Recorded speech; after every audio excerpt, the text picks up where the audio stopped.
am Zella Palmer. I'm a professor, a James Beard semifinalist for 2024 for my cookbook, Ed Mitchell's Barbecue. I am also the endowed chair of the Dillard University Ray Charles Program in African American Material Culture in New Orleans, Louisiana. I'm here in Grenada, the Spice Islands.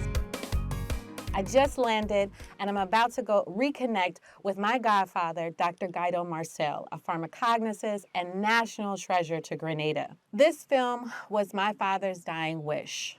During COVID, I lost my father, the late Edward Buzz Palmer, in Chicago. He asked that I reconnect with my godfather, and I did. And for me, our stories must never go to the grave, especially from our elders. So I'm here to make sure that you all come with me to the Spice Island and we enjoy this journey and we learn from Dr. Guido Marcelle. So welcome to Grenada to the World.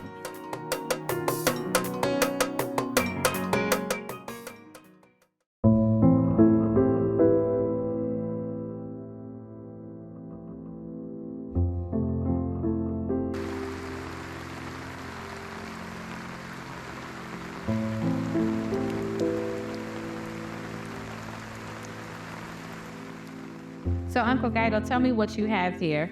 Here I have copies of my thesis, just to roll back the happy days in Chicago. Because I think somewhere in there may be dedicated to the family. The family I lived with, and that was this family. that was this family, yes. Because when I did my studies in Chicago, I lived with them. Yes. Yeah. And Professor Zella now was in kindergarten. So that's how I remember her. Okay? So it's so nice to have you here. I wanted to demonstrate some of my publication because I've published in a number of different areas. My thesis, my master's thesis, my PhD thesis, I did a little book on how to save energy even before I did my additional studies. This one I did for people who want to get into the herbal business. I selected a number of herbs that I think has potential. So if you want to get into herbal business, this would serve as a guide as to the herbs in Grenada that may have potential for you to, get into business. Caribbean Spice Island plant, which deals with most of the plants found in the forests of Grenada. It's very popular. It is used by lots of the taxi drivers and tour guides and things like that. It actually, it has beautiful pictures, so you learn to identify plants. It gives you the correct name, the correct botanical name, give you their location. Yeah, so it's a kind of working book.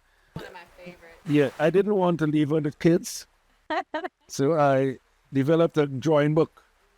Again, my thinking, my philosophy is we must be familiar with nature, we must be working with nature, and I think at a very early age, we must get the children involved with nature. So that's why I came up with this coloring book for kids that I did. This is a book on nutmeg, Grenada's nutmeg. Yeah. And why is nutmeg so important to Grenada? I think they talk a lot about this is a spice island. So why is nutmeg so important to the island? Well, nutmeg was brought to Grenada since about in the 1870s. Okay. What is significant is that Grenada is located at the same latitude like the islands in Indonesia that grow nutmeg. Also, we are volcanic, so the soil is kind of ideal for growing nutmeg. There's interesting stories as to how nutmeg came to Grenada, but it seemed that it was actually brought in by folks who went over to Indonesia. The first was planted in Belvedere. I guess that's one of the areas we'll do later, Belvedere, yeah. And from since then, nutmeg. So it came in the 1870s, and about in the 1880s, 1890s, we started shipping nutmeg. And we've been shipping nutmeg ever since. And that, I think, is the reason why Grenada has gotten the name, the Isles of Spice. Before Ivan, Grenada was the number 2 country in the world for the production of nutmeg. We used to produce about 2,500 tons of nutmeg. 2,500 tons. Yeah. But apart from nutmeg, we also cultivate other spices, which we would develop in another location. Okay? So that is and what is interesting is that spice, the name, kind of permeate through a society. Some of these products that you have, I mean, I just know that you collaborated with a nutmeg, tamarind. Well, yes, this is it. And so vanilla, I know your favorite. Yes, vanilla, yes. I worked with a friend here. She was originally doing the straight tamarind oil. And we decided, can we tweak it a little bit and do a nutmeg tamarind oil, you know? So we did, did some experiments and did come up with a nicely tasting nutmeg tamarind oil. Nutmeg tamarind oil. I'm kind of involved in helping people in different industries. That's part of my forte, part of my forte. So I help like individuals and things like that.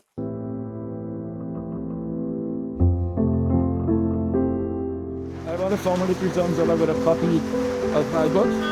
Thank you. Congratulations. Yeah. To you and all those in the university.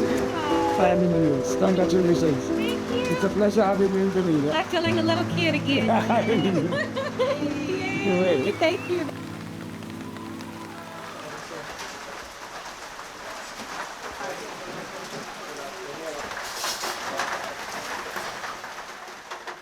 I deal in concepts. And one of the concepts I'm very particular about is sustainability. Where are we going? And how are we going? Where we are going? What are some of the simple things we need to do for us to be sustainable? For sustainability, you must see. Again, people never look at it that way. Because the three things you look at in sustainability, it must be social. It's for the society. It's for the people. Yeah, it's not an individual thing. It must involve the environment, yes, in its totality, the ecosystem, and it must be economical.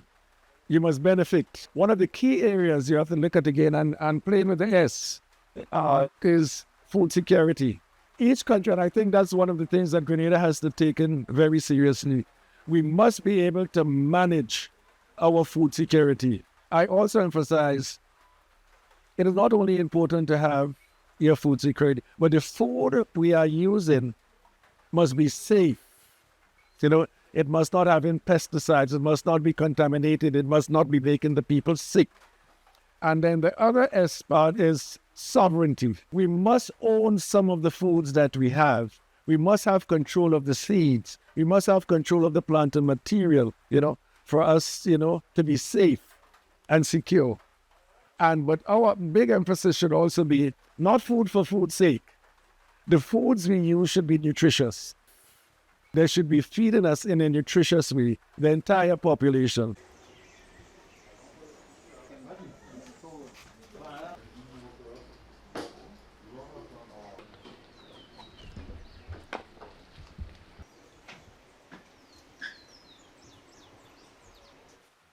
So you're going to take me to Miss Teresa. Miss Teresa's making oil. Oil done, yeah. And that's Grenada. Grenada. Beautiful, beautiful. Of which we are very proud. Yes. Of which we are very proud. There goes Miss Teresa.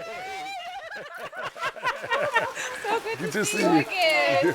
Thank you so much. Welcome. I'm so excited. Yes, thank you. So you want to experience Yes, all oil the down. Grenadians love. Yes, ma'am. What you have cooking here looks Okay, amazing. so our local dish, oil down. So we make our national dish. You don't get good oil down in the country, right? So And you have to use a special pot, your iron pot. right? So we start off. This is the pot we normally use. You don't use the ordinary pot. This is the iron pot. They have different sizes. So this is what you call a medium size because they have the very large ones where they're cooking. So in our pot here, we have collard greens and callaloo. We're doing collard greens in Grenada now. I guess so. I guess so. We have all the hotels coming in, so we're matching up to meet them. And our local callaloo, that is what we make from our dashing. So we cut it up and we put it in our pot. We have our pumpkin, our local pumpkin. We have our codfish. Yum. So you see, we pack the pot in a way that you have to pack the pot that you don't have to be digging it. So you just pull in, because the last thing you put is the color and the color grays that go on top. Okay. So you're just pulling it aside and you could show all what you have. We have dumpling. Yum. We make this from flour. Okay. Right? Okay. We have local chicken. We will center the pot. It reminds me of New Orleans and our gumbo. You know? Right. So many different types We have of the local chicken. Well, what is interesting with oil down apart in Grenada, you know, breadfruit was actually brought to the region in 1792. And the two islands that got breadfruit was St. Vincent and Jamaica. Okay. Apparently, St. Vincent said that they gave them some of the weaker plants, and they brought the nice ones to Jamaica. But the agricultural man in St. Vincent was very thorough. Okay, and he was able, all the plants they got survived. And up to this day, there is, I think, a species or specimen in the botanical garden in St. Vincent. So from those islands, from Jamaica and from St. Vincent, it spread to the islands. The concept was to bring in food for the slaves. So that was the idea. A food that is hearty, you know, nutritious, and doesn't need much caring. It is very important, especially for Grenada. Yeah. And even for the region, and even that we understand the versatility of breadfruit and the amount of products that could be made from breadfruit, and some of that will be demonstrated today. That's what I'm excited about, Miss Teresa. And so you are made all types of different dishes out of breadfruit today and moringa. Would you tell, you know me, I'm just curious about the menu. I just want to hear about the menu, because I know you throw down. Well, today's menu is we have for the main lunch is all down. Okay. And we have a balanced all down, because as I said, we have our vegetables, we have our protein, we have our carbohydrates, and we make some local juice, golden apple juice, Okay. with ginger flavor. So this is what you all will be having for your lunch. Okay. Beautiful. Get a taste, get a taste, Get a taste. get a taste. Wow. It's good. Okay, we do some steam.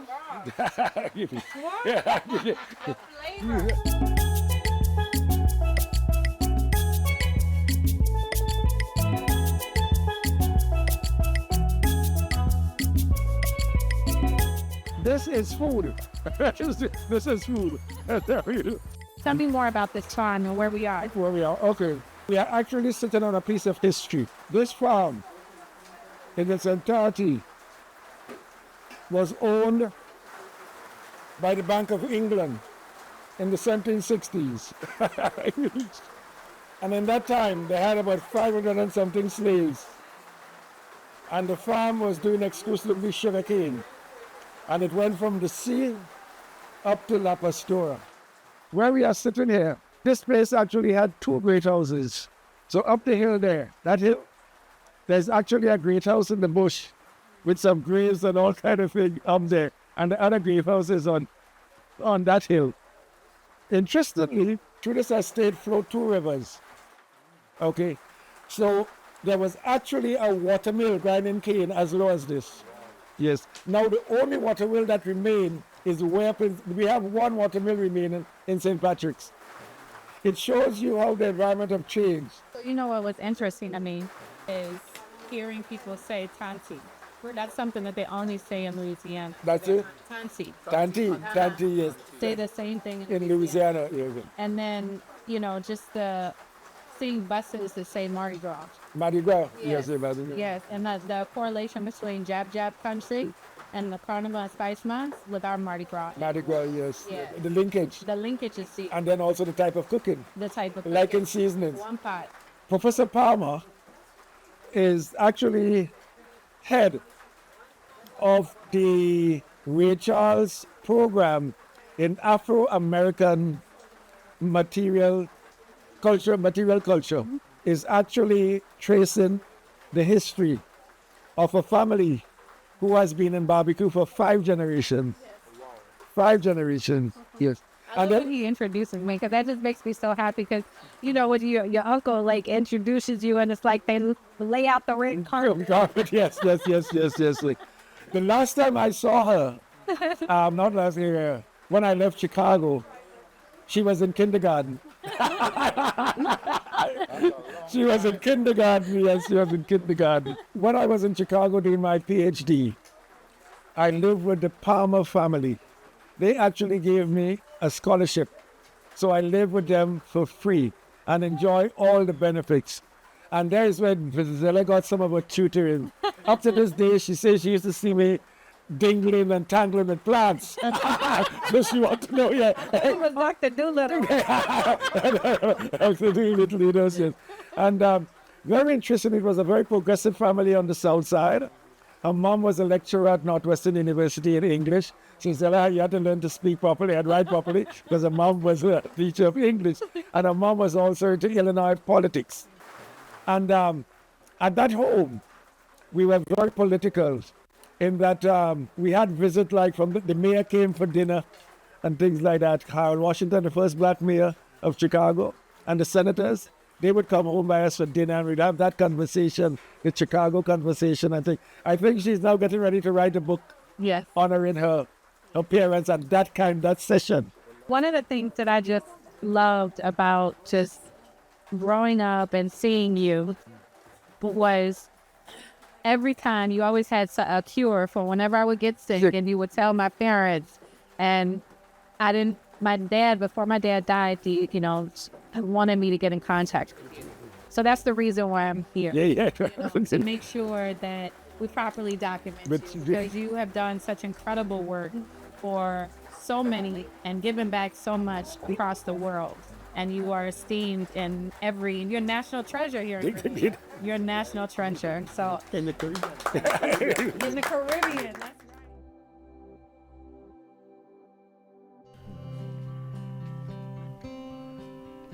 Those are here. Oh, That's look, right, that This shadow is a shadow benny. benny. Oh, my goodness. Rangium foetidum. I'm going to take a little smell. bit. Yes. Oh, my goodness. Yes. Ah. Wonderful for seasoning fish. Man, it's amazing. Amazing. Rangium It has foetidum. like a cilantro, peppery smell. Yes. And they use a lot of it in Trinidadian Yeah, cooking cooking, too, yes. and Caribbean cooking in general. Cooking, yes. Mm, Excellent. just growing wild. All right. And here's a The nutmeg fallen nut. Well, yes. and the Not the mason. best and the mason, not the prettiest in the world, but here's Wow. Wow, look at that. your nutmeg. Nutmeg in the hand. Nutmeg in the hand. Beautiful. Wonderful. Yeah. So you're going to show me the legacy of Grenada and the revolutions, the stories of the revolution here, because there were so many revolutions happening during slavery and during early colonialism. There was, in the U.S., they had the Nat Turner slave rebellion. In Louisiana, they had the biggest slave rebellion, 1811 slave revolt, when San Malo led people out of the plantations to fight for freedom. And here in Grenada, of course, you had your own revolution, similar to the Haitian Revolution, but I don't think a lot of people know about it. Could you tell us about it? Yes, the area we are in, Belvedere, is very significant for a number of reasons. One, this was the first area in which nutmeg was planted. When the plants were ready, this is the first area that nutmeg was planted. And this is the area, if you look up the hill, yes, not far from here, is located Fedor's jail. So Fedor was the French mulatto who was a farm owner. When the British intervened in Grenada, they decided to really harass the French. They wanted to take their lands and things like that. Grenadians seem to have featured a lot in struggles, okay? There was Uriah Butler, who was Grenadian, who was the leader of the union that had the biggest strike in Trinidad in the oil fields. And that was the first time like the unions actually established themselves and got some benefits. Yeah. So it was led by a Grenadian. And you all recently celebrated your 50th independence. anniversary, Yes. And a reflection of that, I would love for you just to talk about Maurice Bishop Yes. and how how integral he was to the liberation and the independence of Grenada. Yes. Yes. So coming up with the other leaders, other significant leaders, we have the revolution that took place in 1979, led by Maurice Bishop. So here again we have another and in 4 years, 79 to 83, there was this transformation in Grenada. Now we had its pluses and its minuses, but there was some of the attitude and the culture of the PRG was development and progress. Okay? So they established a number of like Food and Nutrition Council. They established a local, the banking system. They were putting systems into place. They had an agricultural unit. They had rallies. They had adult education, and even additional tutoring and things for children in school. So it was a period of dedication, a period of strong nationality feeling, and a lot of the young people, I think, were invigorated and innovated. Like with most revolutions or transformation, the unity sometimes dishevels. And that's what happened where Bishop was arrested, by members of his own party. Yes. He was sort of house arrested. Then when the people freed him, yes, he and members of his other government were killed. So he was actually made a martyr. What is interesting is that up to this day, we do not know where the body of Bishop is. What? I think the powers that be never want him to be kind of honored as a martyr. Yes, you see, because you'd have had maybe a grave for him or thing like that, and they say yes. They never wanted that to happen. Wow. So we never knew where his body was. That's crazy. Up to this day. Wow. But in the end, some progress took place, and one of the sayings in Grenada, not literally, some of the ladies boast that it's because of Gary their attire was able to change. They were able to acquire a better attire, yes. So once we're in that theme too, I think we could also mention that Malcolm X's mother was from Grenada. So you see, even for a small country, with a population of only about 110, we have produced some leaders who have made significant representation in the region and who have stood up for black people. When people pass through here, you get this sense of some vitality. I wouldn't say a sense of revolution, but a sense of nationalism, a sense of pride.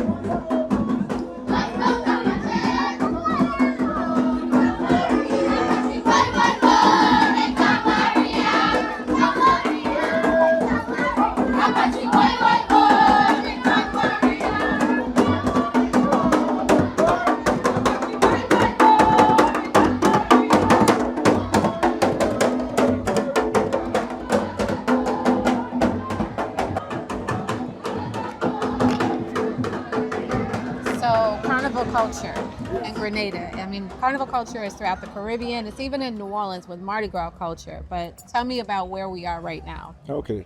We are in the town of Victoria, in the parish of St. Mark's.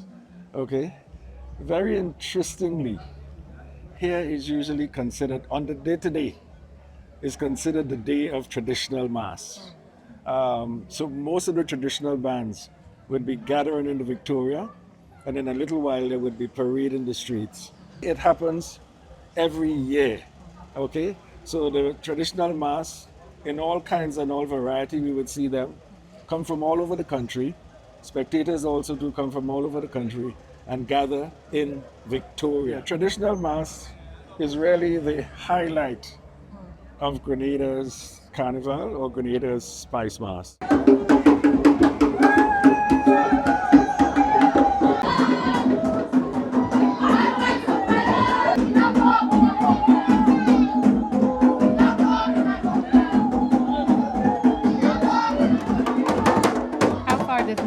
culture go back in Grenada? Jab started since just about emancipation, Yeah. about 1838. Wow. They used to play a little. What happened? The French masters used to prevent the slaves from playing any mass. They used to hide and do it. But after emancipation, they came out in 1838. They came out and started celebrating. We had formed that group some months ago, Timber, Traditional Individual and Band Association, to see if we can go around and maybe the schools and so, and kind of revive it, get young people more involved in it, so we can carry on because this afternoon you'll see a lot of bands with little children, a lot of bands, because we encourage them to bring the little children and make them play, as a starter. And then we'll probably take it from there and go to the schools and so with it. And so we're good. We at least keep the culture going. Short movement, you should really have up and down movements, high gyration, lateral movements and things like that. That would distinguish you as a serious short band. So that's what makes the difference. So if you are judging, that's one of the things you look for.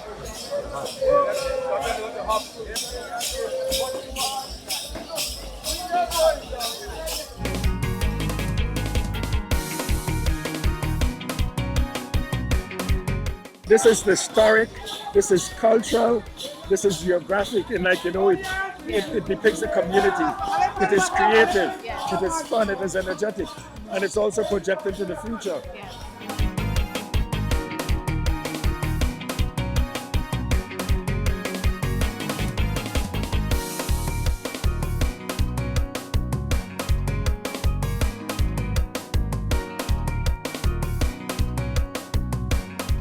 We are ensconced on the beautiful Gulf Coast hills, overlooking the south of St. George, looking towards the airport and the university and Grenada's Valley.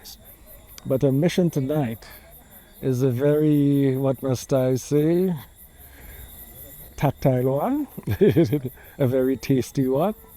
We are going to indulge in the production and consumption of oil dung, Grenada's national dish, and Tanya log.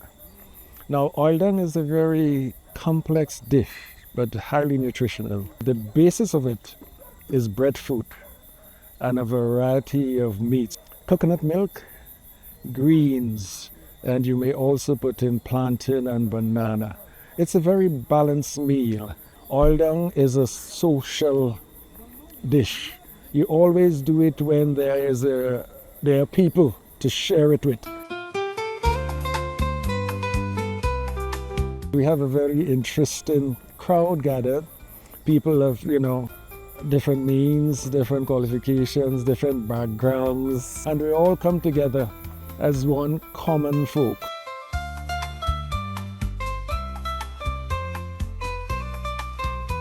And you could throw about the meats. So right now I'm just putting in some grated nutmeg into the grated Tanya so that as soon as it boils, we'll just throw it in. We're not pouring the grated Tanya. It has nutmeg in it already. And we already have the bay leaf and cinnamon in there with some cloves. Alright, we want all of it, Rocky, all of it. You see what's happening at the bottom of this here? The starch. Yeah. See that white thing there? That's pure starch in there. So, okay, you wanna get some water? Yeah, that good there. We want it to start cooking, and you generally give it a gentle stir because you don't want it sticking too much at the bottom of the pot. So we put in some lemon bay leaf. We're not gonna tell you where it's found, but on the island. But there are a few trees located on the island. It's a very rare bay leaf to get a hold of, so I use that instead of the regular bay leaf to give it a kind of lemon kick to it. We have some fresh cinnamon in there, also some cloves and some nutmeg. I didn't use a whole nutmeg because a whole nutmeg can kill a person, so I use only half. So if everybody's limping tonight, it's because of the nutmeg. But other than that, that's what we put in there. And one of the trick to this as well is to put a really strong mint in it. So we have here some candied mints. We're not using the fresh mint because the menthol is not as strong, so we're going to use, generally people use power mints, but where we checked tonight didn't have any power mints, so we just got some strong mints, and we're just going to put it in to give it a nice minty kind of flavor.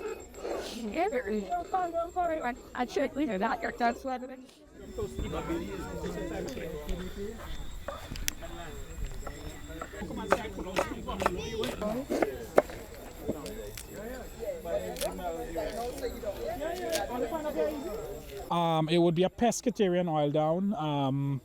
So we have saltfish, smoked herring, lots of veggies, breadfruit being peeled on the table behind me there. We're putting some dumplings and some other veggies into it, and let's have a good time. Generally, especially the ground tubers, you put those in first. We're gonna be just putting these in. Then we are going to season them a bit, and we're gonna pack the saltfish on top of it. Generally, so try to season the pot as you go. So these are some freshly cut onions. We have here some green seasoning, some more onions, celery, seasoning peppers. At this point, we're going to put in some of the smoked herrings, give it a nice flavor. These are some frozen seasoning peppers. We are going to be layering the pot basically. It's going to be a big pot. Some fresh seasoning. There is garlic, celery in this one here, and some green seasoning. We have some purple cabbages here and some bell peppers. I put in some of our greens here. What we want to do now is to put in some of the coconut milk and the saffron in there. So we're packing in some of the green bananas now. Then we are going to put our dumplings on top of this and then cover it up with some greens now. Rocky? Yeah. We gotta get some more fire, boy. We need that fire pumping.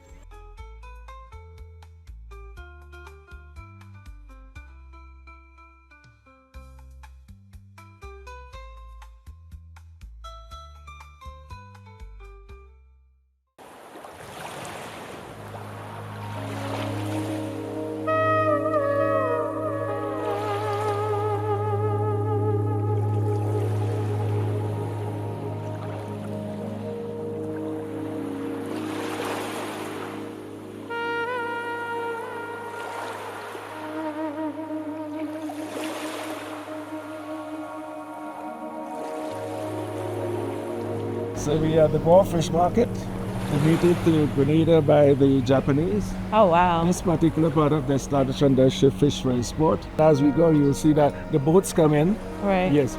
They sell to some of the locals. They sell to some of the companies because we do export a lot of fish to America. Yes. Yeah, yes. tuna and things like that. And I think some infiltrate the supermarkets. Okay. Yes. Okay. But what you find maybe is that the local vendors maybe are not as popular as they used to be before. Because even some of the vendors used to walk around selling fish. Because when you were growing up, there were markets, open air markets. Open air markets, Yes. and also vendors would be carrying fish Right, in baskets almost to your village. right, right. Like you see where we came from up in Belvedere, and that area, the village around there, the vendors would go up with fish and come down with provision. They will take banana and they will exchange. What do you think stopped that culture of vending in the streets? Well, again, we have developed supermarkets. Yes. And it's very easy now for people to go and pick up things in the supermarkets. Yeah. Is it the same quality though? Huh? Is it the same quality? Well, yes, because the supermarkets do buy some of the fish from the catchers. Look at this, this is Fishing town of beautiful. Grenada. What? Yes. This is the fishing town. Yes. Check the seagulls, Okay. the boats. Take the children in the water. Oh. Bathe them. Yes. Oh, Check how close some of the houses are to the. it's beautiful. Yes. So what kind of fish are in this area that are available? All kind of fish? Cavalli, Okay. but usually in season 2, jacks. Jacks. Yeah, We had jacks. We had Yes, jacks yes, yesterday. yes, yes, Jacks. yes. And things like bonito too. Okay. Yes, yeah. Very popular. Two things have been interfering with fishing: the rough seas, and then on the eastern side, Have the it- seaweed, which seems to be coming in, in large amounts at some times of the year, and that interferes with the fishermen, the boats being able to go out, because it would trap in the engines and things like that, Blessing. Blessings. I love it. Blessing. Blessings. Blessing. Huh. And they go for the colors, Uh-huh. How you doing, sir? You all right? Yeah. Happy fishing. Happy fishing. Be careful.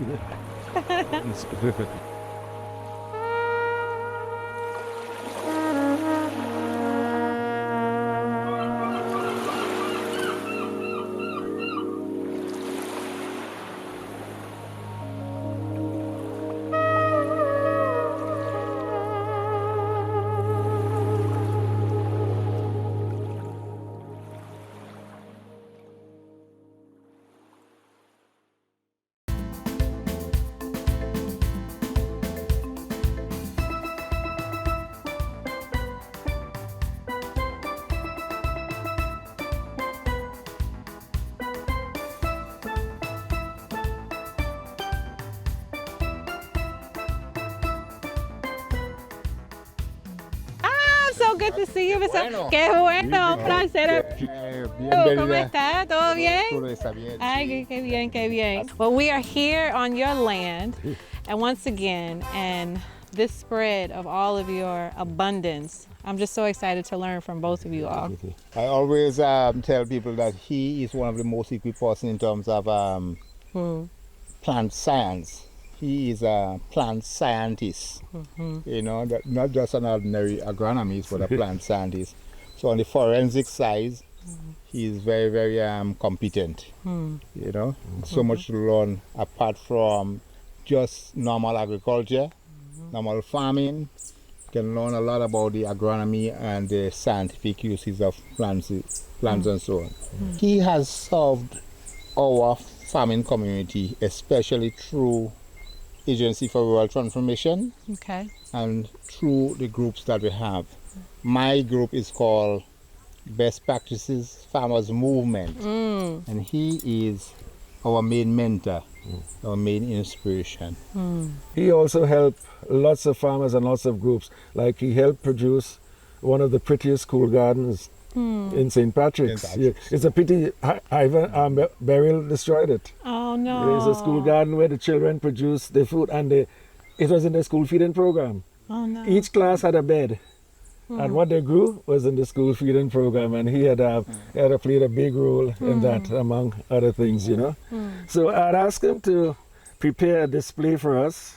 One of our objectives, we always try to encourage alternate use and maximizing the use of things that you have, and also thinking about using things for the season, like selecting your correct seeds, selecting the right type of planting material for the seasons.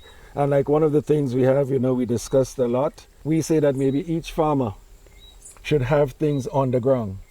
Yeah, like for during this, like we know we're going to have hurricanes and bad weather.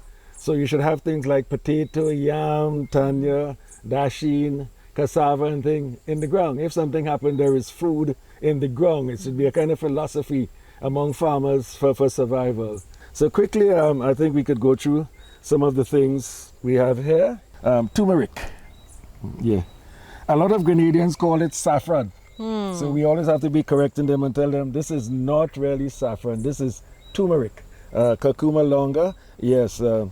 It's used in our oil dung, and it's, you know, it's one of the main ingredients of curry. Real curry, yes. But it also has wonderful medicinal properties. It has serious anti-inflammatory property. And we know it from our growing up, from our grandparents and things, yeah. If you were to get a fall and you were to have a swelling, inflammation, your grandmother, I mentioned it, you'd use a corn stick, yes. Rub your foot vigorously, and then pound some of this and apply it. Okay, and there you'll see, yes. We actually studied this in the lab when I was in Chicago for its anti-inflammatory properties. There's one little secret I want to spread. Externally, you could use it as is. But if you're going to drink turmeric tea, turmeric water, or turmeric in your products, you should have black pepper with it. Genuine black pepper, always with turmeric. Why? The active ingredient in turmeric is curcumin. It's a big molecule. It doesn't pass the intestinal walls easily to get into your blood. But black pepper has something called piperin, which holds on to curcumin and brings it across. So you get maximum intervention of curcumin in the blood. So it's always good to, and with genuine black pepper. It's a secret with getting the maximum benefit from turmeric. This is one of the small elephant version of the passiflora, the passion fruit family. Yeah, we call it water lemon. It makes a beautiful drink. I was one of the restaurants up north, and it makes a beautiful water lemon drink, a water lemon punch. Absolutely delectable. Absolutely delectable. Yeah. So yeah. Are you familiar with this? He just showed me, but you please tell everyone what it is. Gingy. We call that snake gourd. Snake gourd. Chichira. Chichira. Very popular. You know, it could be prepared as any of the gourds, yes. Especially when young, you know, you cook it as any of the gourds. It is kind of rare in Grenada, and it's one of the things we were talking about to increase the production. Because I think we've been saving seeds and encouraging some farmers to get into it. Brother Samuel is an extensive pineapple farmer, as you see there. These basically maybe are his planting material, that's yeah. And his fields over there has the pineapple. And what I admire about him, he has a unique way of planting. He plants a pineapple in walls. Yeah, so like a circle with one in the center. Spiral. Yeah, spiral. Make it easier to clean. Yeah, easier to harvest. Yeah, and like they protect themselves, and like they trap moisture too. You know, within the leaves and within the things. It's a very good technique. I think you're maybe one of the only person who do it. Oh, well, you have taught other people. I've taught other people, yeah. So that was kind of his technique. Finally, I want to, I told Mr. Samuel, let us demonstrate. Yes, yes. As I was walking up, there's a plant growing on the side of the road there. I picked a few leaves, okay? The name of the plant is St. John's Bush. And I had a personal experience with it. When I was growing up and I had animals, sheep and goat, yeah. Whenever the sheep or the goat made young ones, if it had problems with the afterbirth, yeah, I would boil this bush, yes. Usually the sheep would survive. We could do a little chemistry.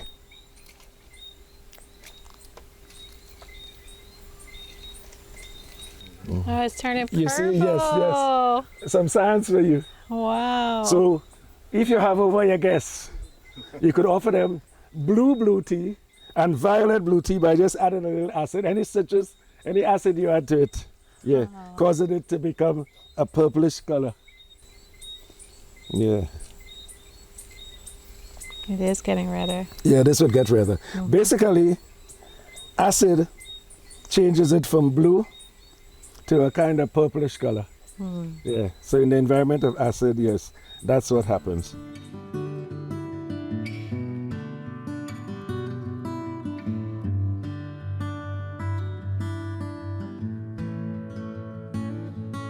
So welcome to the Herb and Spice Garden. Yay! Laura's Herb and Spice Garden, yes. What makes this garden special, I should ask? Yeah, because it's a combination of crops, herbs, spices, and even flowers. So this is an introduction to Grenada spices. It's been an introduction to Grenada spices, yes. So the kind of melodic walk on the nutmeg shell. You know. I tell people when they walk, I could tell their character and personality, depending on the song. But see, I would have been talking to you and I could take snatches and then I could tell you back things. Okay. And I think I remember you telling me that sometimes they use the nutmeg shells for barbecue. For barbecuing, yes, for barbecue. And even for lighting fires and things like that, because it actually has some oils in it still. So the moringa is very popular because it is very rich in protein and it's minerals, amino acids, you know, vitamins, antioxidants. That's the thing about it. It's like a complete food, the leaves and the flowers. And you can also use the seeds. From the seeds you could get oil, okay? And also the seeds could be used to purify water. This is the regular basil, sweet basil, Ocimum basilicum.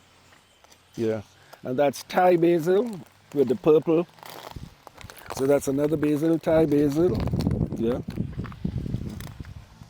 You see the seeds? Oh, Yeah, so it's called seed on the leaf. Oh, okay. Or in patois, Gwenamba fei. Oh, wow. This is a local rosemary. You can smell it. Yes. Lemony. Yes, it's lemony. Yeah. It's a hyptis, a local rosemary. Wow. Lemony, minty. Minty, local rosemary, hyptis. And very interestingly, this here is called Jump Up and Kiss Me. Jump Up and Kiss Me. This is called Love Leaf. Love leaf. I can see it. Love leaf.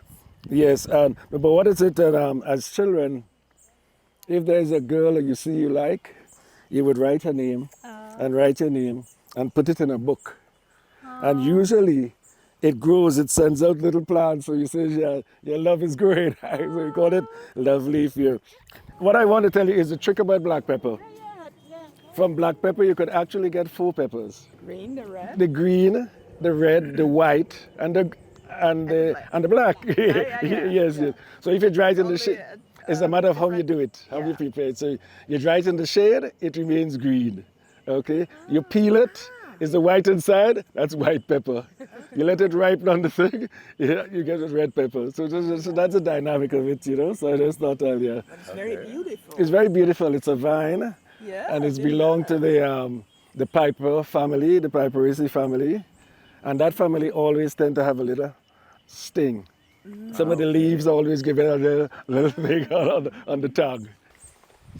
This is the jackfruit tree. So here, the jackfruit is the biggest fruit in the world. Oh my goodness. The record has been 110 pounds. One fruit, 110. That's a bag of sugar, One fruit. You see the army with that. Yeah, well, yes. Growing up, you always had, remedies for me whenever I would get sick and I was little. And I remember you telling my dad to put vapor rub on the bottom of my feet with the socks on. Yes. Because the vapor rub Vicks actually had nutmeg oil in it. And nutmeg oil was one of the healing things. Nutmeg oils and menthol, yes. So I never got sick, even though I was running around with a runny nose. But one of the drinks that I remember is Mauby. And I would love for you to just talk about Mauby. Yeah, well, this is the Mauby plant, Columbrina arborescens, yes. What is generally used is the bark. The branches may be cut and you remove the bark. You dry the bark, and then you use the bark to make drinks. It's a nice, bitter flavored drink. As a matter of fact, it is called schoolboy beer. So when young guys start drinking Mauby, they think they're drinking beer because it's nice and bitter. And it's become very popular throughout Grenada and even throughout the Caribbean. So beautiful. It's such a beautiful garden. Yes.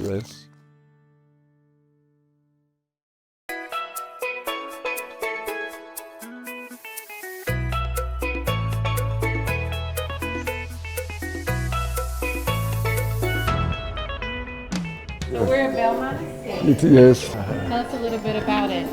It was the first estate that was owned by local Grenadians. All the other estates were owned by foreigners, but this was the first estate that was purchased by a local Grenadian. So good to see you again. It's a pleasure to see you and to have you here, Dr. Marcelle. It's always a pleasure to have you here at Belmont Estate. We pride ourselves in what we create here at Belmont, a sort of farm-to-table experience. Our meals are prepared by some home cooks, and the meals are prepared with love, and most of the ingredients are grown here organically on our estate.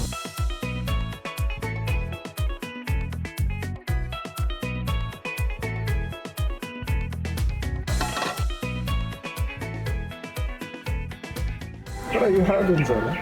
I'm having provisions. Yes. Talk to me more about provisions, because that is definitely something that a lot of people aren't familiar with, provisions. I love that name, provisions. In Grenada, we call lots of the crop things provision. For example, bananas, green banana, plantain, blugger, sweet potato, yam, tanya, dasheen, taro, cassava. All those are classified as provisions. And it's very interesting in that it's a word that has been with us for a very long time in our culture. And it seems to translate to that which is provided. That which is provided. What is also very important, they all tend to serve as prebiotics. That is feeding the organisms in your gut. The other big feature about provisions is they give you a high degree of satiety. When you eat them, you feel satisfied. Ah, the chocolate factory. Yay! Thank you. Oh, look at all this chocolate. Welcome. Amazing. Wow. There we go. Good. So So Chanel, you're gonna show me how to walk in the cocoa beans? Sure. So we're drying cocoa beans here, and we dry them in these trays that sit out here in the sunlight. Okay. And we try to keep them out as long as possible in the day so that they get as much exposure to the sunlight and to the air. But we have to facilitate the drying process by walking through it. So, you ready? Excited. Let's go. Hey.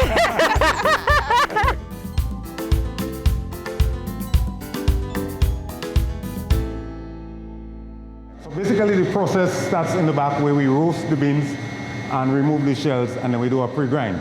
But first thing, once the bean comes in, I have to do an analysis of the beans where I look at the beans, make sure they're nice and good. Then I will taste the beans in a raw stage to determine how I proceed with the beans. Tasting the beans would tell me how to roast it, what roast profile, whether time and temperature to use. I also taste to make sure that I reserve the best beans, the most flavorful beans for the dark chocolate, because it's only 2 ingredients, cocoa and sugar. Whereas the milk and the spices and all that in the other chocolate, the flavors there is going to take care of that. But once we roast, we remove the shells, and then we do a pre-grind. It comes on to those grinders. Those grinders run for 5 days. 5 days because I want to get it down to a particular size. But I can achieve this particular size in 4 days. The 5th day, I would start releasing all the pressure. So it's not grinding anymore, but what it does, it agitates, and I would also remove the covers. So the air goes in and goes out, so it takes out most of the astringency and the acidity with it. It's a process we call conching. Once that is complete, after 5 days, they're emptied into some 11-pound containers, allowed to solidify, wrapped in cling film, labeled, and they go into the storeroom. So once it comes from the aging room or storeroom, depends on which chocolate, it goes on to a process called tempering. Tempering now is where we stabilize the molecular structure of the chocolate. The average cocoa bean has at least 40% of it is cocoa butter, which is fat. Fat never wants to stay to the bottom of anything. So to prevent that from happening, we do a process called tempering, where we take the temperature up, take it down, and take it up again and set it at controlled temperature. Once we do that, we set it in the walk-in chiller. Once it's set, we unmold on the table, we do a quality control inspection. Anything that doesn't pass the inspection is remelted and remolded, and the rest is wrapped in gold foil, boxed, and then on to the storeroom, and then out it goes.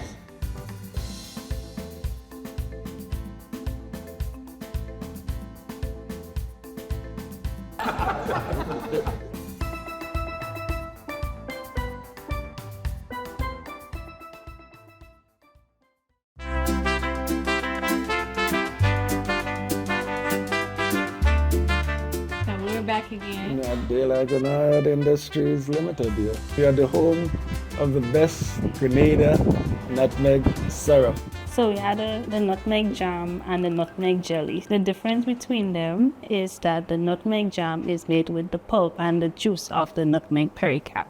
And then the jelly is just made with the juice of the pericarp. Then we have our curry mango. So you can use it with bus-up shots, basmati rice, roti skins. Some people, they just have it with bread and toast and crackers. Then we have a pepper jelly. So we use the red habanero peppers to make them. We call it a blend of heat and sweet. And tell us about the herbal seasoning. So the herbal seasoning, what's special about it is that we use a green papaya. So it acts as a tenderizer for the raw meats. Some people, well, they would use it to season their meats, fish and chicken, or they would use it as a salsa dip. So sometimes I would use it with my Pringles. With your Pringles? Okay, Yeah. try that. Then we have the rum punch.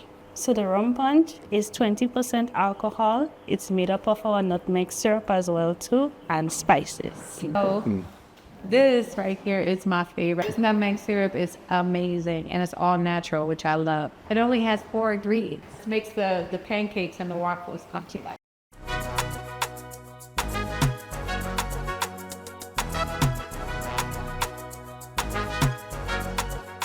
And this is Nick's Barrel House, where they do a whole series of rums.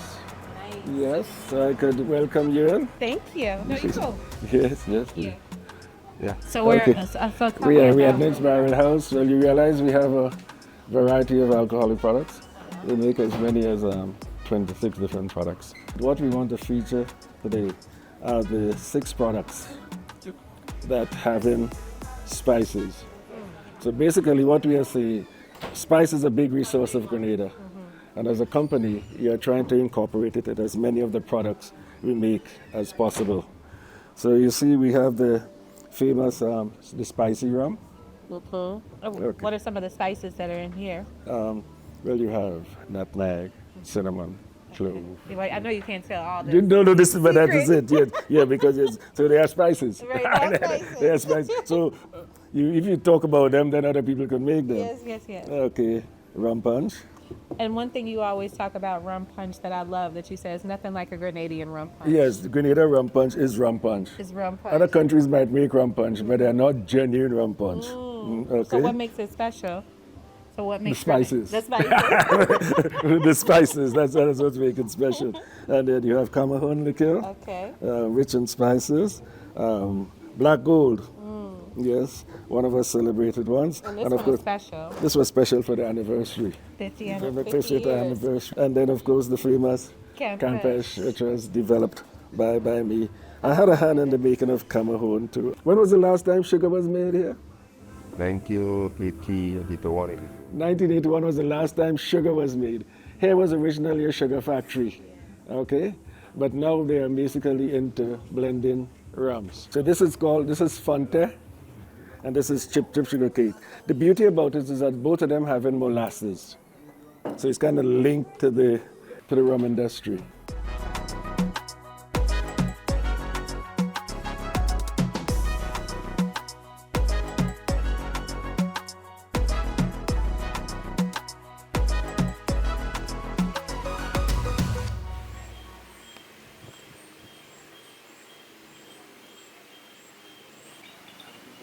Good afternoon, Miss Francis. Afternoon, Mr. Marcelle. How are you today? I'm all right, thanks, and you? Okay.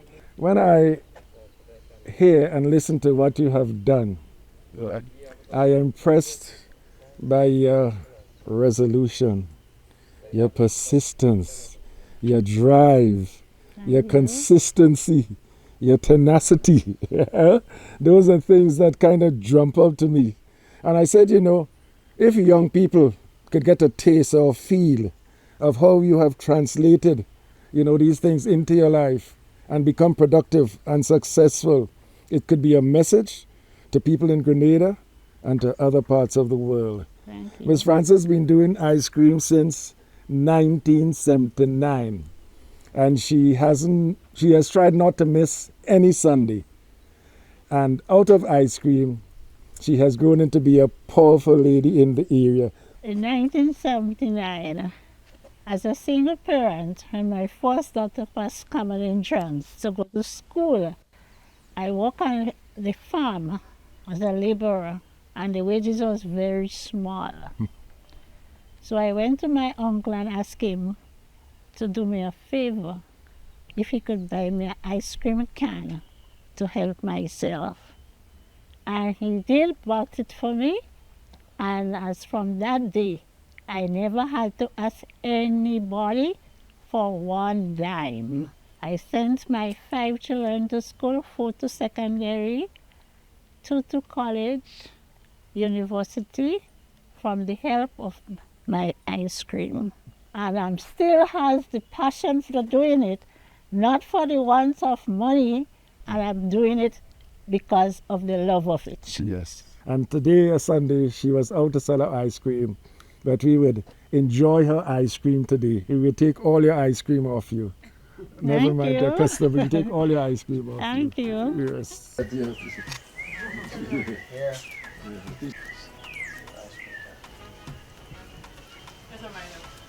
Your sister? Good. Good try. Oh. Nice, huh? Elsa.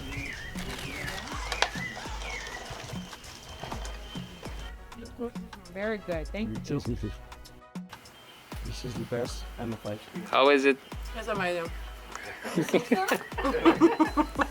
It's refreshing.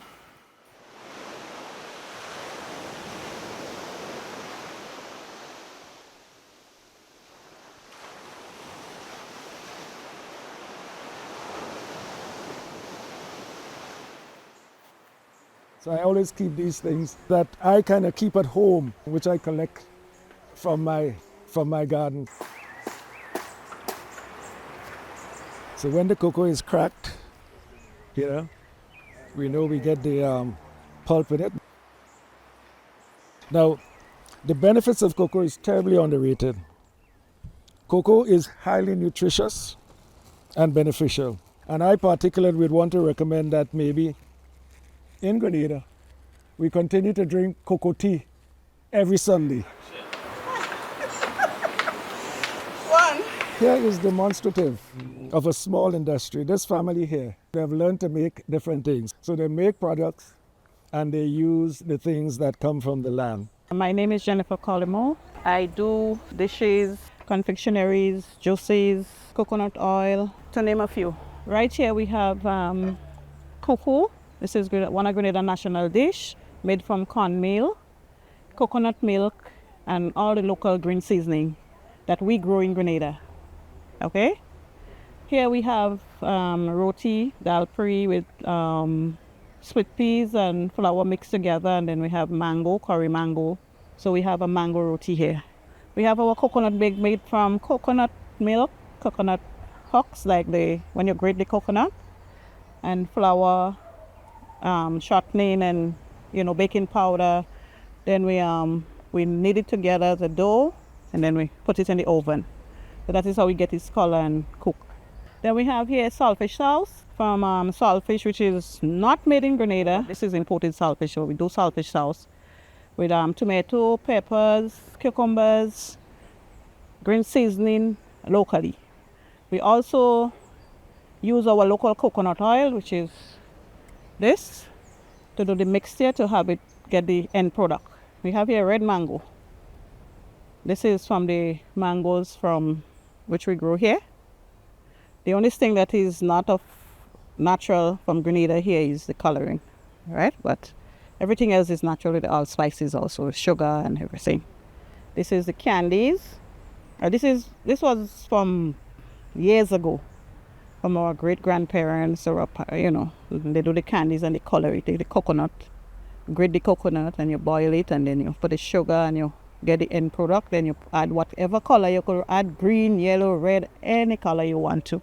And then we have the cocoa ball, which Dr. Marcelle demonstrates with the cocoa, but it's a process to get it like this, because what Dr. Marcelle shows to you all is the one right from the tree. That's the raw material from the tree. But we have the end product of the cocoa. This is the cocoa tea. We boil the cocoa with a little bit of water with spices and stuff, and then you add your milk, whichever milk you want, and then you sweeten it to your fancy. But I still have a little secret about it also. So sometimes it tastes different, and people ask me like, what you put in this? But everybody had a little secret. I was inspired by Dr. Marcelle because I knew him a lot of years now, and he always inspired me as to what I should do, how I should do. And if I have a problem in anything, I could call him. This is my livelihood. I do this, the coconut tart, the cut cake, coconut oil, the cocoa ball. I do this almost every week in abundance. Grenada to the world. Grenada to the world. Here on a Sunday afternoon, Yes. we are presenting to you a table of delectables. It's up to you to choose. Or come and get it. Wow.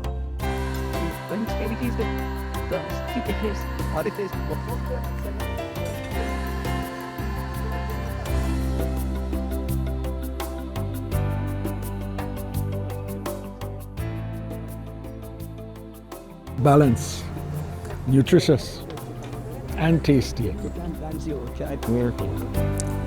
All power to the chef.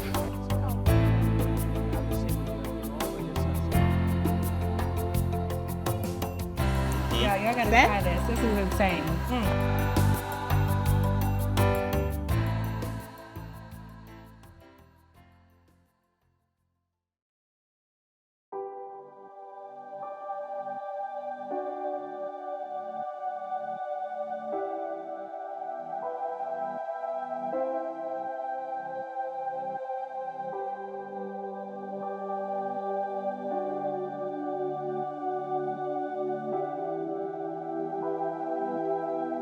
My particular connection with Dr. Marcelle has been in the area of environment, Friends of the Earth. And even before we started, he was there to support us. And he has been there all the time. I have the greatest respect for him, and I really hope that we will cherish all what he has given to us. And he gave from his heart. And he's not afraid to say what he has to say. Dr. Guido Marcelle has long been a phenomenon. I was his junior in secondary school in Grenada, Grenada Boys Secondary School. All of us who knew Guido at school recognized him to be a botanist. I could see him there in the 60s with his plants in the lab, and we expected him, even then in the 60s, to go far internationally as a botanist. And we are delighted that our prophecy has been fulfilled. When I think about Grenada, Guido, you know that I always think about you as well. You are part of Grenada for me, a very important part. And this I do with great admiration. You are a titan of knowledge. You are a source of wonderful humor. I think about a very trustworthy, dear friend of mine. In many ways, you're also a role model. Guido is for me, and not only for me, he is for all an inspiration and a part of my life. I know Dr. Marcelle as a very good sportsman as well. We all know Dr. Marcelle as a batsman. And when we talk about batting, we talk about West Indies style batting. Because I think he had the opportunity. If he had given, he probably make West Indies team. Because he went to Trinidad, he played in Trinidad, got a scholarship, he got a sports scholarship. And with that scholarship, which he hardly used, he turned to be a scientist. So you could get scholarship and travel and change. And that's what he did. The moment time he met me, he took a keen interest in me, my growth, my development, and my education. And the moment time I met him, I fell in love with him as a person. His extensive knowledge and plans had intrigued me to follow a lot of stuff. And because of this, we grew closer. He's now one of my closest person. I look at him as a mentor. I look up to him, and one day I can make him proud. When I pursued my culinary degree in TAMCC, Dr. Marcelle always pushed me to do better, study harder, excel, and be the best I can be. And today, over 10 years from then, 10, 15 could be, and I'm still doing the best I can and excelling in culinary arts. I'm the nephew of Dr. Guido Marcelle. I've known him all my life, and all my knowledge about the land, about Grenada, or culture, I've known those things because of him. And so I'm currently living in Brazil, but I'm a Grenadian by birth. And today I'm a baker. And you might say, well, you're the nephew of Dr. Guido Marcelle, so why you're a baker? But I'll tell you, bacon has everything to do with the land. Because in Brazil, we do a lot of farming. And so we plant the wheat from zero, from scratch. We prepare the ground, and we plant it, and then we mill it, and then the last process is flour. So it has everything to do with agriculture, and that's everything that my uncle has ever taught me ever since I was a boy, that it's good to grow what you eat. And so it's so healthy, and we make a lot of whole wheat bread, and that's one thing my uncle always says, that whole food is the best food. He is a childhood friend of my father's and my family, so I've heard his name for decades. I grew up with a family that are stewards of the land. That is how I know Dr. Marcelle's name. I think that the most interesting facets of human evolution come from and are inspired by nature. And the people who actually understand the mechanics of nature are the true leaders of our society, because they actually understand how the world actually works. That is true knowledge, that is true leadership. And his ability to want to share that with any and everyone is what makes him unique. Looking down on the valley where I was born, springs, You know, it brings back these memories. We are looking back 70 odd years ago when maybe I first came into the world, made my cry or made my sounds. And that's the area that I grew up in. Interestingly, it is called Springs because it is was a part of Springs Estate. And up to this day, there are still a number of springs in the area. Just the 4 houses away from where I lived, there has been an intensity of intellectualism. Yeah. Like from my home, we have produced 2 PhDs. The house next door to me across the road, we have produced PhD and a master. The house next door to that, you have produced a number of writers, or a number of authors, novelists, playwrights. Yes, I think that's what made me as a person. And up to this day, I think I could reflect on that. In a little country ward, how pleasant it is to sweep one's yard. Awaken in the morning all aglow, willing to do one's daily chores. So loving, so lively to be out of doors. Down in the valley, embraced by the hills, a whispering wind, but atmosphere that chills. So comforting, so consoling, the embrace of the hills.